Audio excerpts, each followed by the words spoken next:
Your presence makes me very happy. We are in the fifth session of Day 3 International Webinar on recent trends in pure and applied mathematics. I invite Mrs. U. Muthaleshwari for giving the introductory address. Good morning to all. I am Muthaleshwari, Assistant Professor of Mathematics in this institution. I will give the introductory address to our resource person. Dr. R. Raman is presently working as Assistant Professor in Mathematics, University of Technology and Applied Sciences, Sultanate of Oman. He has a rich experience of about 19 years in teaching. He has published 7 research articles relating to pure and applied mathematics. He has attended 6 conferences, out of which with 4 papers presented in national and international levels. He has contributed talks at international level on University of Oman in USA and a national conference at the Raja Thuraisingam Government Arts College, Sivagangai in Tamil Nadu.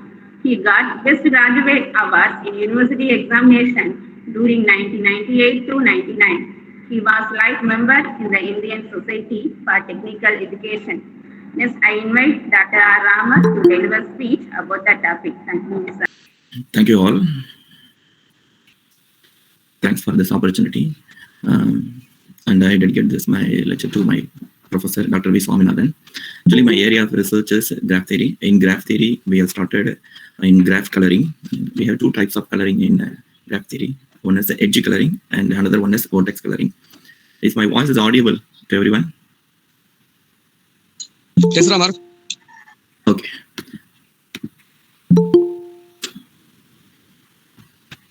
So we have started vertex coloring from irregular coloring.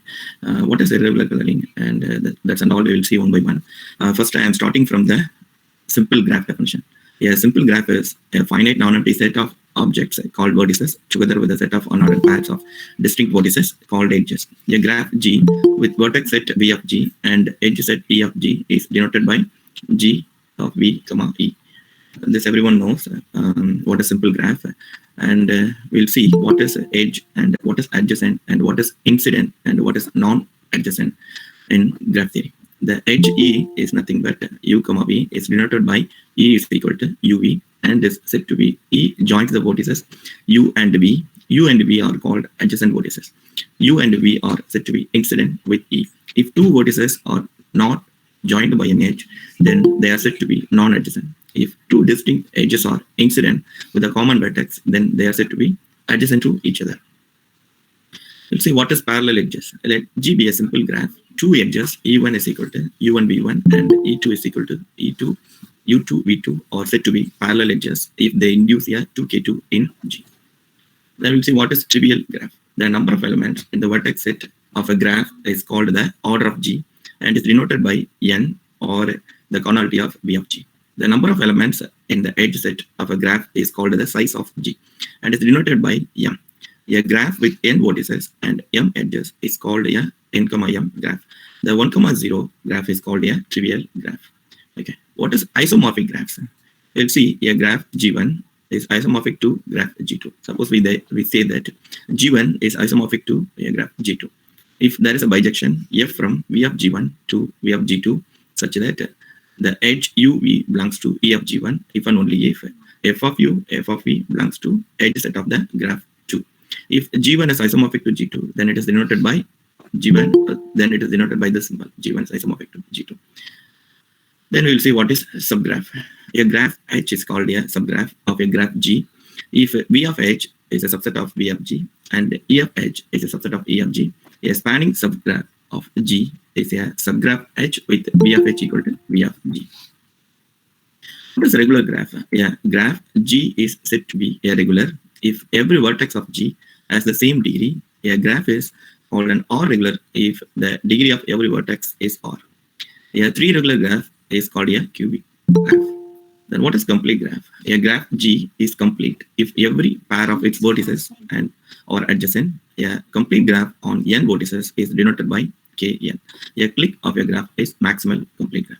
What is a complement of a graph G? A complement of a graph G is a graph with vertex set V of G such that 2 vertices are adjacent in the complement of a G if and only if they are not adjacent in G. Definition. Let G be a simple connected graph. Then what is G plus? The G plus is defined as the graph obtained from G by adjoining exactly one pendant vertex at each of the vertices of G. What is bipartite? A bipartite graph is a graph G whose vertex set V of G can be partitioned into two subsets V1 and V2, such that every edge G has one end vertex in V1 and the other end vertex in V2. V1, V2 is called a bipartition of G. Further, if every vertex of V1 is adjacent to every vertex of V2, then G is called a complete bipartite graph. The complete bipartite graph with bipartition V1, V2 such that the coordinate of V1 is equal to R and coordinate of V2 is equal to S is denoted by K, R, S. Then what is K1, R? K1, R is called a star. When R is greater than or equal to 2, the vertices of degree 1 of a star are called class of the star, and the vertex of degree greater than 1 is called the center of the star. When R is equal to 1, K1, 1 becomes K2, and in this case, any one of the two vertices of K2 can be called a center. A double star is a graph obtained by taking two stars and joining the centers with an edge. If the stars are K1, R and K1, S, then the double star obtained by joining the centers of K1, R. And K1, S is denoted by D, R, S. Okay. Then what is join of two graphs? Suppose I take G1 and G2. Then what is G1 plus G2? G1 plus G2 is nothing but the graph is called joint graphs whose vertex set is V1 union V2 and edge set is E1 union E2 union the edge U, V. Suppose U is in V1 vertex set 1 from the set G1 and V belongs to V2 in graph G2. Okay, what is fan? Yeah, graph G suppose is fixed Pn plus K1 where Pn is a path on n vertices, then G is called a fan. Okay, what is wheel? Let G is equal to Cn, cycle with n vertices plus K1 is called a wheel. Okay, now we will go to the introduction for vertex coloring. I hope the activities are from PG and research scholars and research experts from graph theory. Okay, just I have given few definitions which are mostly common in graph theory and what are the main points are used in my research. And as I told you, the topic is neighborhood distinguishing coloring in graph coloring. In graph coloring, we have two types of coloring. One is edge coloring and another one is vertex coloring. Okay, so now I start from vertex coloring and we may have like a discussion, like interaction between you and me. So we will start now the particular topic where I started, that is vertex coloring. Okay. Usually we assign colors for the vertices in a graph. So now here, what we have done in my topic, that is called neighborhood distinguishing coloring. Actually, we have colored the vertices, which the adjacent vertices does not have the same color as usual we do in graph theory. Then after that, where we have started, then we have started to write the codes for the vertices in the graph. After writing the codes, the code of each vertices should be different, distinct. That is the base where I started the neighborhood distinguishing coloring. Okay, let's see one by one. Assign colors to the vertices of a graph such that adjacent vertices have different colors, and this everyone knows as you all are very much studied graph theory and expert.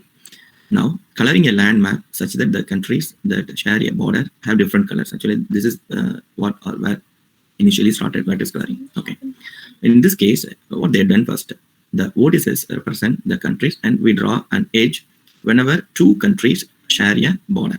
And this is where they started vertex coloring. Now, we see the formal definition of vertex coloring. A vertex coloring of G with the color set G is a function that is defined from vertex set G into some particular colors. What is V of G? V of G is nothing but all the vertices of a graph G.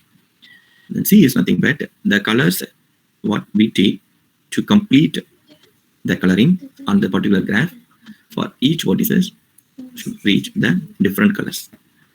Means adjacent vertices we have to give different colors, such that if xy, the edge xy belongs to E of G, then C of x not equal to C of I, which means the adjacent vertices receiving different colors. Okay. Now what is chromatic number? We'll see. The chromatic number is denoted by chi of G, is the smallest number k for which there is a coloring of G with k colors. If chi of G less than or equal to k, then G is called k colorable. Okay. For example, if we have some graph, even somebody can give 4 different colors, can use 4 different colors to give the color for each vertices to receive the distinct color of the adjacent. Okay. Somebody can give 3. In this case, we will say the chromatic number is 3, which is minimum number of colors used to color all vertices in a graph G. Now, we will see where is the starting point of neighborhood distinction coloring in graphs. Okay. This is a new type of coloring, as I told you already. First, we will give the coloring. We will give the colors for each vertices in the graph. After that, we will write a code for each vertex. Then we will check the code of each vertices. That code of each vertex should be different. That is the starting point of the neighborhood distinction coloring. Okay. This new coloring is named as neighborhood distinction coloring. Since neighborhoods in various color classes of a vertex are considered as elements of the code of the vertex, neighborhood distinction coloring is not guaranteed in all graphs. Yes, we cannot say that. Definitely for all graphs, we can color this type of coloring with codes. No, we cannot guarantee. For example, P3 and C4 do not have neighborhood distinction coloring. Why? We will see later. If a graph G admits neighborhood distinction coloring, that is called NDC or ND coloring, then the maximum conality K for which there exists a ND coloring with the K colors is called the NDC number. It's like chromatic number. In the usual coloring in graph theory, we know that what is chromatic number. Similarly, here we find the minimum colors which is giving neighborhood distinction coloring for any graph, then that number is called neighborhood distinction coloring number for that graph. We'll see. Okay, what is the definition for this coloring? Neighborhood distinction coloring is called NDC for the graph. Okay. Now, as usual, we will take pi. What is pi? Pi is nothing but V1, V2, etc. Vk. Okay. Be a proper color partition set of a simple graph G. Okay. To fix this pi, for each vertex U belongs to V of G, we assign a code denoted by C of U, or C, the code C with respect to the proper particular color partition, so that we write here C pi U, the code of this particular vertex U with respect to this proper color partition set pi. Okay, or simply we can say that C of U, that is equal to N of U intersection Bi. What is this N of U intersection Bi? It's nothing but the neighborhood of this. N of U is nothing but the neighborhood of the particular vertex U intersection Bi, where I is equal to 1, 2, etc. K. Okay. Then pi is called a neighborhood distinguishing coloring partition. If C of U is not equal to C of V for all distinct U, V belongs to V. Suppose we have 5 vertices in a graph G, then what we have to do? First we have to color 5 vertices, and then we have to make the proper color partition set. Then we have to write the code for each vertex, but that should be different. Then the graph G is called neighborhood distinguishing coloring. Okay, we'll see the example, then we come to know that what is this. Okay, here in this definition it is given what is chi NDC of G. It's more or less similar to chi of G. The minimum conality of a neighborhood distinguishing coloring partition of a graph G is called neighborhood distinguishing coloring number of G, and is denoted by chi NDC of G. Also, a neighborhood distinguishing color partition of G with chi NDC of G elements is called a chi NDC partition of G. Okay. Now, what is the base of this idea? Then from which base we have started working on this is nothing but this is the first theorem. Is the base of this topic. A graph G has NDC if and only if any two non-adjacent vertices of G do not have the same neighborhood. So again, I tell you, a graph G has neighborhood distinguishing coloring. Suppose I say that the particular graph has neighborhood distinguishing coloring, then What is the necessary condition? If and only if any two non-adjacent vertices of G do not have the same neighborhood. Suppose two non-adjacent vertices have the same neighborhood, then in that particular graph, we cannot find this neighborhood distinguishing coloring. This is the base. Now, we will see the example. We'll check this graph. This is the graph G. This is the graph G. Yes. The number of vertices are U1, U2, U3 until U9. We have 9 vertices. Okay. Here even we have pendant vertices, and we have degree with 2, degree with 3, degree with 4, degree with 5. Like now, yes. What is the color class I have taken? That is, a NDC partition of G is pi is equal to U1, U3, U5, U4, U8, U2, U6, U7, U9. Okay. I've taken 6 sets. That is, you see here, pi is equal to V1, V2, etc. Vk. Here, what I have taken 6 sets: V1, V2, V3, V4, V5, V6. Okay.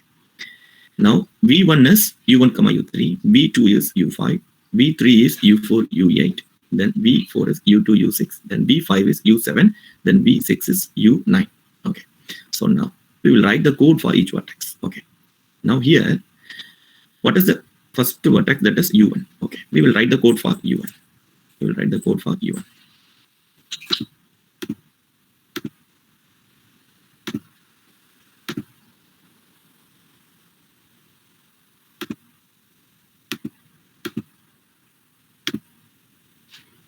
Okay, we'll write the code for U1.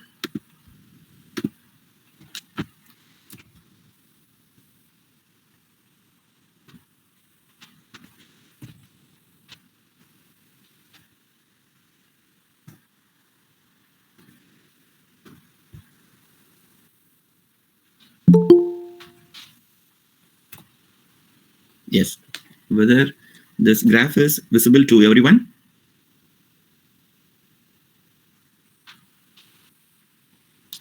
It's organized, is there? Yes, sir, it is visible, sir. Okay, so if anyone interested, they can join in this interaction. They can tell how to write the code. Then it will be like a interactive session. So now we will write the code for each vertex. First, we'll write the code for U1. Okay. Now, here in pi, we have 6 sets: V1, V2, V3, V4, V5, V6. That is, first one is U1, U3. Okay. The top one is the vertex U1. Okay. What are the adjacent vertices of U1? Somebody can say, what are the adjacent vertices of U1? Okay. The adjacent vertices of U1 is nothing but U4, U5, U2, 3. Okay. The degree of U1 is 3. Okay. Out of these 3 vertices, in the first set, in V1, how many vertices existing? That is U1, U3. That is U1, U3. Okay. So now, what is the code for this? Anybody can say? Anybody can say? By this definition,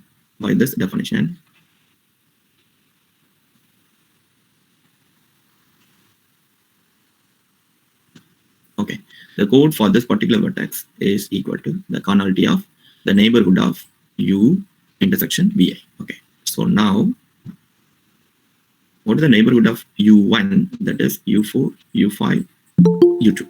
Okay, here what is V1? That is U1, U3. Okay, so now here with this set, if you put intersection, what you will get? Only one, because U1 is the only common. Okay, so we write here 1, we start from 1. Okay, and then the second set.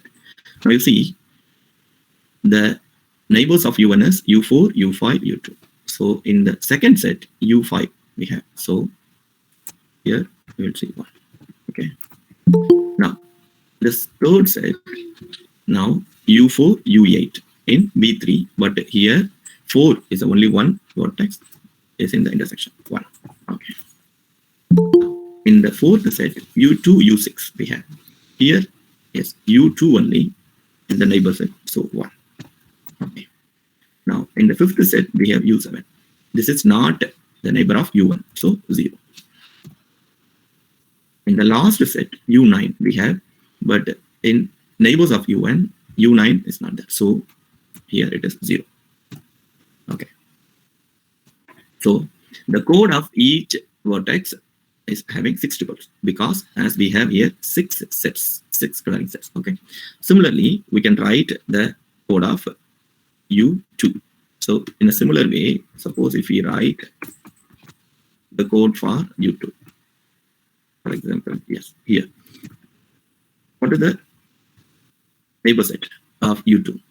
U2 is 1, 2, 3, 4, 5. The degree of U2 is 5. So the neighbors are U1, U5, U3, U7, U8 of the vertex U2. Okay. Again, the first set U1, U3. Okay.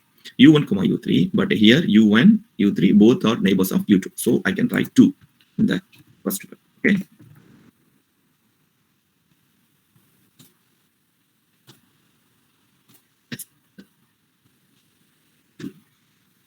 With respect to the B2, with respect to the set B2, now U5 is here. Yes, U5 is a neighbor of U2. So that I can write here 1. I can write here 1. Okay. With respect to V3, U4, U8 are the elements, but for U2, U4 is not neighbor, but U2 is neighbor. So that I can put 1 here. So now, coming to the fourth set, U2, U6. So now here U6 no, but U2 yes. So 1. According to U5, sorry, according to V5, the set V5, here the element is U7. U7 is a neighbor, so 1. Then for U2, U9 is not neighbor. In the last set, you have U9. So here, 0. What I'm doing, I'm writing the code for each vertex. I'm writing the code for each vertex according to this definition. The code of the vertex U is nothing but the cardinality of n of U intersection Vi. So Vi is nothing but the color set from the pi, from the proper color partition pi. Okay. So now what we check finally, suppose if we write the code for all the 9 vertices, for example, here we're done for U1 and U2. Suppose you write for U3 and U4. Similarly, suppose you write for example U5, then U6, then U7, then U8, then U9. Suppose you write the code for all the vertices, then definitely you will get, the distinct code for each vertex. Okay. Now, suppose if we are able to get such type of codes for the particular vertex for each vertices, means distinct code for each vertices, then we can say that this graph has neighborhood distinction coloring. We can confirm. And another thing, you see here, how many colors we have used here? 1, 2, 3, 4, 5, 6. That's a V6. 6 colors used. Obviously, suppose the number of colors is equal to the number of vertices. Suppose 9. Suppose I write 9 sets. For example, singleton set for each vertex, U1, U2, U3, U9. Definitely that will also give the distinct code for that particular given graph. But here what we are finding, the minimum number of colors used, at the same time the codes also different. That is our criteria. So now even if you use 9 distinct colors for this 9 vertices, then you write U1 as a singleton, U2 singleton, like that, definitely you will get the distinct codes. But here, like chromatic number idea, like chromatic number concept, here we are using minimum number of colors to find the distinct codes of each vertices. That's why it is written chi NDC of G here. If we see this definition now, it is good. Now that's why here we are seeing the definition. The minimum cardinality of a neighborhood distinguishing coloring partition of a graph G is called neighborhood distinguishing coloring number of G. Okay, because you can have different color sets for this particular graph. Even you can use 9 colors or even 8 colors, even 7 colors. But what I use here, 6 color set. Okay, so this is the minimum color set which gives the distinct code also for this particular graph. So that is called chi NDC of G. Okay, so now what is the condition here? What is the first theorem we have derived for this? A graph G has NDC. which means suppose I say neighborhood distinguishing coloring exists in this particular graph, then what is the condition? That any two non-adjacent vertices of G do not have the same neighborhood. Any two non-adjacent vertices. Suppose if it has, then definitely the code of that non-adjacent vertices is equal. So you cannot reach the minimum condition of this neighborhood distinction coloring. Okay, that is the first one. Okay. So now what we see here next.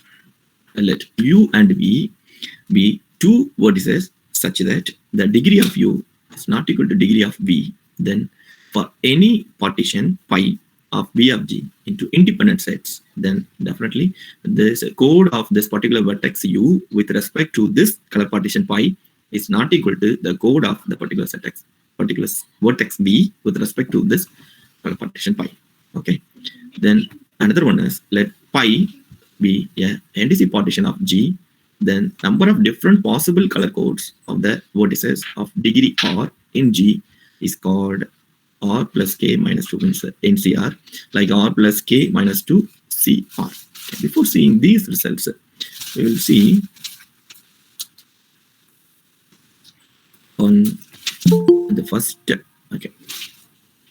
few results of this coloring. Okay, neighborhood distinguishing coloring in graphs. This is the first one, or we have published there. So here you see few theorems and remarks, which is very useful to derive further results on this particular talk. Okay, now you see here.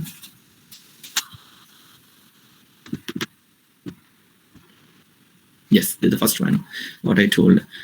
A graph G has indice if and only if any two non-adjacent vertices of G do not have the same neighborhood. Okay, the first one. After that, what we are saying here, let G be a graph which admits indice coloring, then the pi, the singleton set U1, then U2, then etc. Un is an indice with V of G is equal to like this. Okay.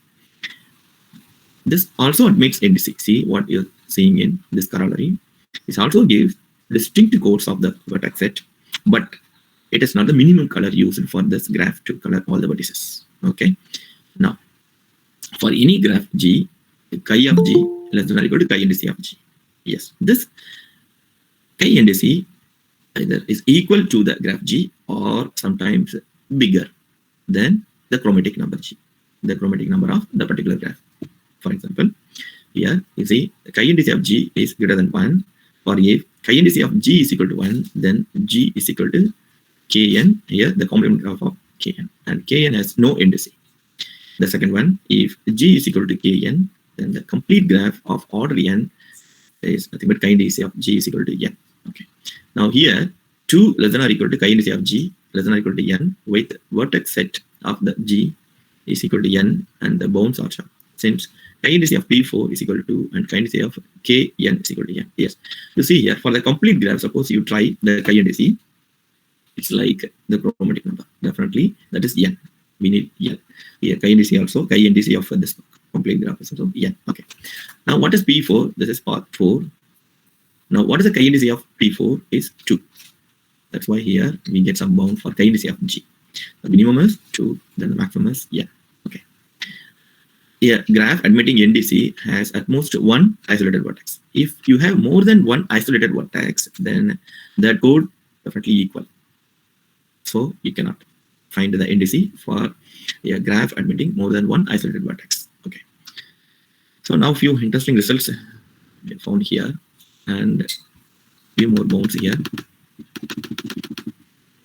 Suppose G admits NDC and the cardinality of V of G is equal to n, then the n is less than or equal to delta plus 1 to the power chi NDC of G. Okay. So this is important result we can say to derive a few more ideas. Okay. And here in this paper you can find few interesting results. For example, there are graphs in which chi of G is equal to chi indice of G. Yes.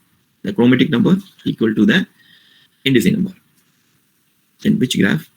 That is on C5. In C5, the chromatic number is 5. Similarly, in C5, the chromatic number is equal to the chi indice of G. Here you can see a few testing results. And then we'll come here. You see in this corollary, if pi is a NDC partition of a non-trivial connected graph G with coordinate of pi is equal to k, then G contains at most k r plus k minus 2 c r vertices of degree r. Let k is equal to 2, then G has at most 2 vertices of same degree. Therefore, if G contains 3 vertices of same degree and G has NDC partition, then chi NDC of G greater than or equal to 3. Hence, if G is a R regular graph with R greater than or equal to 2 and it admits NDC, then chi NDC of G is greater than or equal to 3. Now, chi of G equal to chi NDC of G if and only if there exists a chi partition of G, which is also a NDC partition of G. Wherever we get chi of G is equal to chi NDC of G in that particular graph, the chi partition of the graph, which is also giving the distinct codes of the vertices of each vertex. Now, what is the second one? Suppose we take G and H, a simple graph, which admits NDC partition. Then definitely G plus H also admits NDC partition. Suppose we assume that G and H having NDC partition, having distinct codes of each vertex according to this neighborhood distinction coloring, then definitely chi NDC of G plus H is equal to chi NDC of G plus chi NDC of H. Now, suppose we take the color partition class pi is equal to v1, v2, etc. vk for the particular graph G, be a chi NDC partition also. Then k is equal to chi NDC of G. Suppose that the coordinate of vi is greater than or equal to 2. It leads to the fact in any NDC partition of G plus, every vertex of vi appears to be a singleton class. Then what is this? Let G be a graph of order n which allows NDC.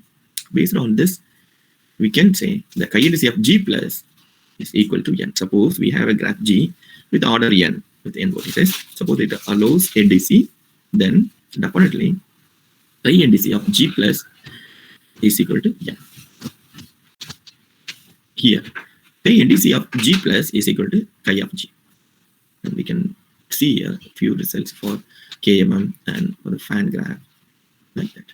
And here we are defined a character graph G is said to be highly irregular if for every vertex V and for any two vertices U, V belongs to n of U, then degree of U is not equal to degree of W. It is called highly irregular. Okay. For the neighborhood distinction coloring, if we define this irregular idea, then what we will get? Yeah, actually this is example for highly irregular. Now we started neighborhood highly irregular graphs from the NDC. So a character graph G is said to be neighborhood highly irregular if for any vertex V and for any two adjacent U, W belongs to n of V, then here n of U is not equal to n of W. This is called neighborhood distinction highly irregular. Any highly irregular graph admits NDC. Highly irregular is defined by these 5 authors. Now, suppose if we take that highly irregular idea and implement in NDC, then what will happen? That's what we studied. Any highly irregular graph, if we take, definitely that will admit NDC. Okay. Yeah. Neighborhood highly irregular graph need not admit NDC. For example, let G is equal to K m, n, then m, n is equal to 2. G is neighborhood highly irregular, but G does not admit NDC. Okay, this is what I want to share the idea of neighborhood distinction coloring. Now, if anybody is having any doubt or I stop my talk, I shared my few results, what we have derived in NDC with you all. So now if you have any doubt, you can raise or I'll hand over to organizer. I have completed, Mrs. Anita, I think. I have completed. So if you or any audience, if they have any doubt, we can discuss further or that's it. Now I request Professor Muthaleshwari to deliver the word of time. Good morning to one and all present here. It is such a honor for me to get the opportunity to stand to our On behalf of the Mathematics Department, AMMAL Arts and Science College, I extend my gratitude to our respected resource person, Dr. R. Raman, who explained about the topic, a neighborhood distinguishing coloring of crafts. We are really enlightened with your knowledge and the presence of your thoughts have truly inspired us and making this webinar interesting and meaningful. Thank you, sir. I am happy to express vote of thanks to the participants, such as Professor, Assistant Professor, Research Scholar, and the students of our and various colleges who have made this webinar in a great success. Once again, thanks to all for your cordial cooperation. The next session will be held at 3 p.m. today. Thank you, sir. Thank you. Okay. I think Anita, can I leave? Yes, sir. Thank you, sir. Thank you so much for your support. Thank you. Welcome.